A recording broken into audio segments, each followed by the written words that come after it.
नमस्कार दोस्तों, आप सभी का स्वागत है एक बार फिर से अपने चैनल भक्ति की शक्ति में। तो दोस्तों आइए सुनते हैं माँ अन्नपूर्णा व्रत कथा को। माँ अन्नपूर्णा माता का महाव्रत मार्गशीर्ष मास के कृष्ण पक्ष पंचमी से प्रारंभ होता है और मार्गशीर्ष शुक्ल षष्ठी को समाप्त होता है। यह उत्तमोत्तम व्रत 17 दिनों का होता है और कई भक्त 21 दिन तक भी इसका पालन करते हैं। आइए सुने इसकी कथा को। एक समय की बात है, काशी निवासी धनंजय की पत्नी का नाम सुलक्षणा था। उसे अन्य सब सुख प्राप्त थे, केवल निर्धनता ही उसके दुख का एकमात्र कारण थी। यह दुख उसे हर समय सताता रहता था। एक दिन सुलक्षणा पति से बोली, स्वामी आप कुछ उद्यम करो तो काम चले। इस प्रकार कब तक काम चलेगा? सुलक्षणा की बात धनंजय के मन में बैठ गई और वह उसी दिन विश्वनाथ शंकर जी को प्रसन्न करने के लिए बैठ गया और कहने लगा, हे देवाधिदेव विश्वेश्वर, मुझे पूजा पाठ कुछ आता नहीं है, केवल आपके भरोसे बैठा हूँ। इतनी विनती करके वह 2-3 दिन भूखा प्यासा बैठा रहा।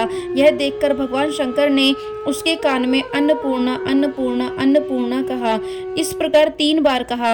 यह कौन क्या कह गया, इसी सोच में धनंजय पड़ गया कि मंदिर से आते ब्राह्मणों को देखकर पूछने लगा, पंडित जी अन्नपूर्णा कौन है? ब्राह्मणों ने कहा, तू अन्न छोड़ बैठा है सो तुझे अन्न की ही बात सूझती है, जा घर जाकर अन्न ग्रहण कर। धनंजय घर गया, स्त्री से सारी बात कही। वह बोली, नाथ चिंता मत करो, स्वयं शंकर जी ने यह मंत्र दिया है, वे स्वयं ही खुलासा करेंगे, आप फिर जाकर उनकी आराधना करो। धनंजय फिर जैसा का तैसा पूजा में बैठ गया। रात्रि में शंकर जी ने आज्ञा दी और कहा, तू पूर्व दिशा में चला जा। वह अन्नपूर्णा का नाम जपता जाता और रास्ते में फल खाता, झरनों का पानी पीता जाता। इस प्रकार कितने ही दिनों तक चलता गया। वहां उसे चांदी सी चमकती वन की शोभा देखने में आई, सुंदर सरोवर देखने में, या उसके किनारे कितनी ही अप्सराएं झुंड बनाई बैठी थी।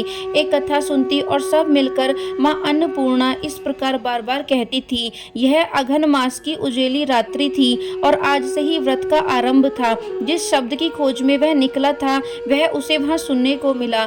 धनंजय ने उनके पास जाकर पूछा, हे देवियों आप ये क्या करती हो? उन सब ने कहा, हम सब माँ अन्नपूर्णा का व्रत करती हैं। धनंजय ने पूछा, व्रत पूजा करने से क्या होता है? यह किसी ने भी किया है? इसे कब किया जाए? कैसा व्रत है और कैसी विधि है? मुझे भी विस्तार से बताएं। वे कहने लगी, इस व्रत को सब कोई कर सकते हैं। 21 दिन तक के लिए 21 गांठ का सूत लेना चाहिए। 21 दिन यदि ना बने तो 1 दिन उपवास करें। यह भी ना बने तो केवल कथा सुनकर प्रसाद ले। निराहार रहकर कथा कहें। कथा सुनने वाला कोई न मिले तो पीपल के पत्तों को रख, सुपारी या घृत कुमारी वृक्ष को सामने कर, दीपक को साक्षी कर, सूर्य, गाय, तुलसी या महादेव को बिना कथा सुनाई मुख में दाना न डालें। यदि भूल से कुछ पड़ जाए तो 1 दिवस फिर उपवास करें। व्रत के दिन क्रोध ना करें और झूठ ना बोलें। धनंजय बोला, इस व्रत को करने से क्या होगा? वे कहने लगी, इसके करने से अंधों को नेत्र मिले, लूलों को हाथ मिले, निर्धन के घर धन आए, बांझन को संतान मिले, मूर्ख को विद्या आए। जो जिस कामना से व्रत करे माँ उसकी इच्छाएं पूरी करती है। वह कहने लगा, बहनों मेरे पास भी धन नहीं है, विद्या नहीं है, कुछ भी तो नहीं है, मैं तो दुखिया ब्राह्मण हूँ, मुझे इस व्रत का सूत दोगी? हाँ भाई तेरा कल्याण हो, हम तुझे अवश्य देंगे, ले इस व्रत का मंगल सूत ले। धनंजय ने व्रत किया। व्रत पूरा हुआ। तभी सरोवर में से 21 खंड की सुवर्ण सीढ़ी हीरा मोती जड़ी हुई प्रकट हुई। धनंजय जय अन्नपूर्णा अन्नपूर्णा कहता जाता था। इस प्रकार कितनी ही सीढ़ियां उतर गया तो क्या देखता है कि करोड़ों सूर्य से प्रकाशमान अन्नपूर्णा का मंदिर है। उसके सामने सुवर्ण सिंहासन पर माता अन्नपूर्णा विराजमान है। सामने भिक्षा हेतु शंकर भगवान खड़े हैं। देवांगनाएं चवर डुलाती हैं, कितनी ही हथियार बांधे पहरा देते हैं। धनंजय दौड़कर जगदम्बा के चरणों में गिर गया। देवी उसके मन का कलेश जान गई। धनंजय कहने लगा, माता आप तो अंतर्यामिनी हैं, आपको अपनी दशा क्या बताऊं? माता बोली, मेरा व्रत क्या है, जा संसार तेरा सत्कार करेगा। माता ने धनंजय की जिह्वा पर बीज मंत्र लिख दिया। अब तो उसके रोम रोम में विद्या प्रकट हो गई। इतने में क्या देखता है कि वह काशी विश्वनाथ के मंदिर में खड़ा है। माँ का वरदान ले धनंजय घर आया, सुलक्षणा से सब बात कही। माता जी की कृपा से उसके घर में संपत्ति उमड़ने लगी। छोटा सा घर बहुत बड़ा गिना जाने लगा। जैसे शहद के छत्ते में मक्खियां जमा होती हैं, उसी प्रकार अनेक सगे संबंधी आकर उसकी बड़ाई करने लगे। कहने लगा, इतना धन और इतना बड़ा घर, सुंदर संतान नहीं हो तो इस कमाई का कौन भोग करेगा। सुलक्षणा से संतान नहीं है, इसलिए तुम दूसरा विवाह करो। अनिच्छा होते हुए भी धनंजय को दूसरा विवाह करना पड़ा और सती सुलक्षणा को सौत का दुख उठाना पड़ा। इस प्रकार दिन बीतते गए। फिर अघन मास आया। नए बंधन से बंधे पति से सुलक्षणा ने कहलाया कि हम व्रत के प्रभाव से सुखी हुए हैं, इस कारण यह व्रत नहीं छोड़ना चाहिए। यह माता जी का प्रताप है जो हमें इतने संपन्न और सुखी हैं। सुलक्षणा की बात सुन धनंजय उसके यहाँ आया और व्रत में बैठ गया। नई बहू को इस व्रत की खबर न थी। वह धनंजय के आने की राह देख रही थी। दिन बीतते गए और व्रत पूर्ण होने में 3 दिवस बाकी थे कि नई बहू को खबर पड़ी। उसके मन में ईर्ष्या की ज्वाला दहकने लगी। सुलक्षणा के घर आ पहुंची और उसने वहां भगदड़ मचा दी। वह धनंजय को अपने साथ ले गई। नए घर में धनंजय को थोड़ी देर के लिए निंद्रा ने आ दबाया। इसी समय नई बहू ने उसके व्रत का सूत तोड़कर आग में फेंक दिया। अब तो माता जी का कोप जाग गया। घर में अकस्मात आग लग गई। सब कुछ जलकर खाक हो गया।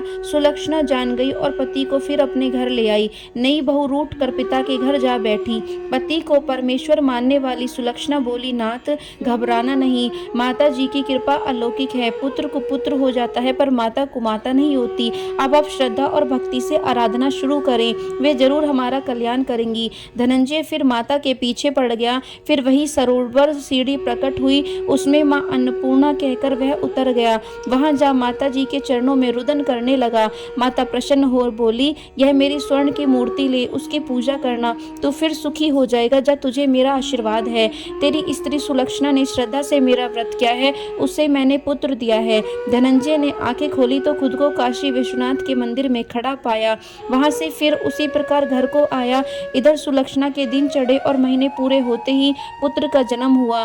गांव में आश्चर्य की लहर दौड़ गई। इस प्रकार उसी गांव के निसंतान सेठ के पुत्र होने पर उसने माता अन्नपूर्णा का मंदिर बनवा दिया। उसमें माता जी धूमधाम से पधारी, यज्ञ किया और धनंजय को मंदिर के आचार्य का पद दे दिया। जीविका के लिए मंदिर की दक्षिणा और रहने के लिए बड़ा सुंदर सा भवन दिया। धनंजय स्त्री पुत्र सहित वहां रहने लगा।